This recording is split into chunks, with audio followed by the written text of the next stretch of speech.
गुरु ब्रह्मा गुरु विष्णु गुरुर्देव महेश्वर गुरु साक्षात् परम ब्रह्म तस्मै श्री गुरुवे नमः। ओम नमो ब्रह्म दिव्यो ब्रह्म विद्या संप्रदाय कृतभ्यो वंश ऋषिभ्यो महद्भ्यो नमो गुरुभ्यः सर्वपल्लव रहिता प्रज्ञान घनः प्रगर्थो ब्रह्मे वामस्मि। ओम नारायणं पद्मं विशिष्यं शक्तिं च तत्पुत्रं पराशरं च व्यासं शुकं गौड़पदं महान्तं गोविंद्रयोगीन्द्रमथास शिष्यं श्रीशंकराचार्यमथास्पदपादं च हस्तामलकं च शिष्यं तं तोटकं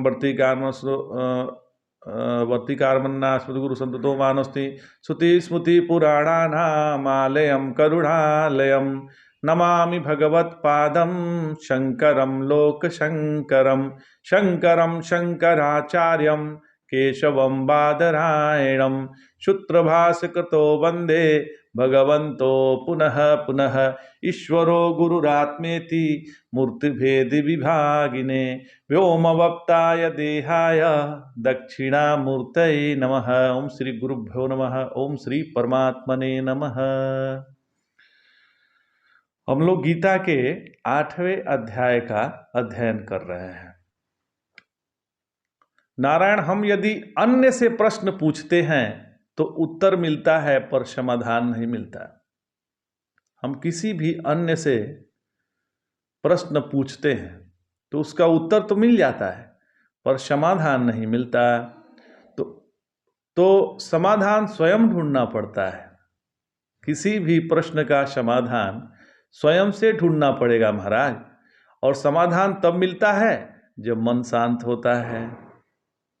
किसी को प्रश्न पूछने से उत्तर मिलेगा पर वह समाधान नहीं है।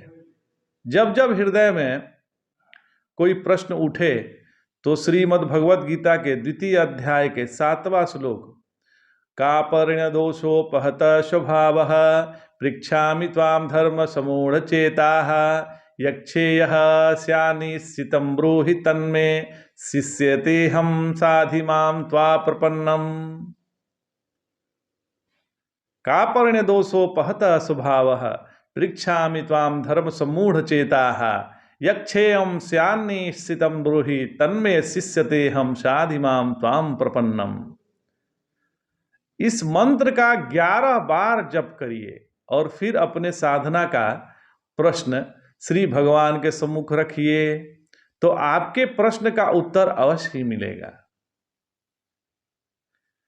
पिछले अध्याय के अंत के श्लोक 29 और 30 में भगवान ने युक्ति चित सिद्ध पुरुष के लिए जो 7 बातें जानने योग्य बतलाई है, उन्हीं के अनुसार अगले 2 श्लोक में अर्जुन भगवान से 7 प्रश्न पूछते हैं। क्या पूछ रहे हैं? अर्जुनोवाच किम तत् ब्रह्म किमध्यात्मम् किम कर्म पुरुषोत्तम अधिभूतं च किम प्रोक्ता मधिदेवं किमुच्यते अधियज्ञः कथं कोत्र देहे अस्मिन् मधुसूदन प्रयाणकाले च कथं ज्ञेयो अशी नियतात्मभिः। अर्थात हे पुरुषोत्तम, वह ब्रह्म क्या है, अध्यात्म क्या है और कर्म क्या है, अधिभूत क्या है और अधिदैव क्या कहलाता है। मधुसूदन, इस शरीर में अधियज्ञ कौन है, किस प्रकार है, तथा नियतात्मा मतलब इंद्रिय निग्रहवान अथवा निरंतर भजन करने वाले पुरुषों के लिए आप किस प्रकार जानने योग्य हैं। तो अर्जुन पूछते हैं कि ब्रह्म नाम की चीज क्या है।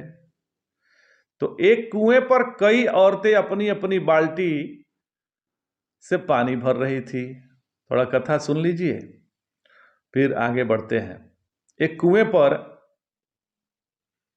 कई औरतें अपनी अपनी बाल्टी लेकर पानी भर रही थी। तो वहां कई सन्यासी महात्मा आकर बैठ गए और आपस में घटाकाश मठाकाश की चर्चा करने लगे। तो एक महात्मा जी बोले, निरतिशयं बृहत ब्रह्म